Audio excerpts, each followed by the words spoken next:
네, 가습기 살균제 참사와 관련해 과거 공정거래위원회가 시민단체나 피해자의 신고를 제때 처리하지 않아 결국 업체들의 책임을 묻지 못한 일이 있었습니다.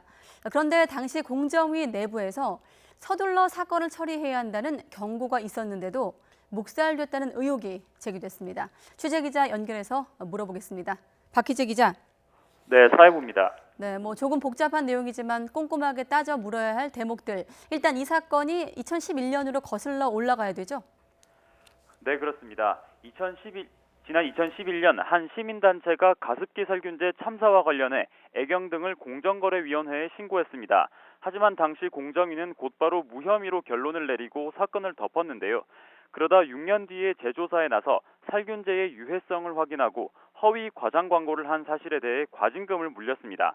하지만 해당 업체들은 처음 조사가 시작된 2011년을 기점으로 보면 행정처분의 시한이 5년 뒤인 2016년에 끝났다며 반발했습니다.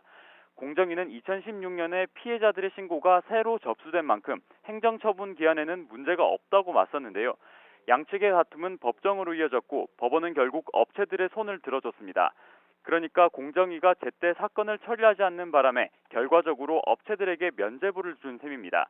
그런데 2016년 당시 공정위 내부에서 행정처분의 시한이 곧 끝난다는 사실을 알고 있었다는 폭로가 오늘 기자회견에서 나온 겁니다. 공익제보자인 전 공정위 심판관리관 유선주 씨가 밝힌 내용인데요.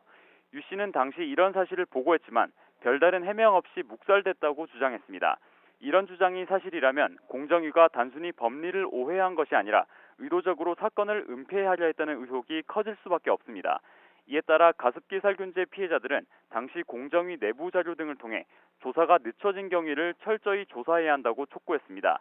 또 당시 공정위의 결정 과정에서 청와대나 다른 정부 부처의 압력이 없었는지도 확인해야 한다고 요구했습니다. 지금까지 사회부에서 전해드렸습니다.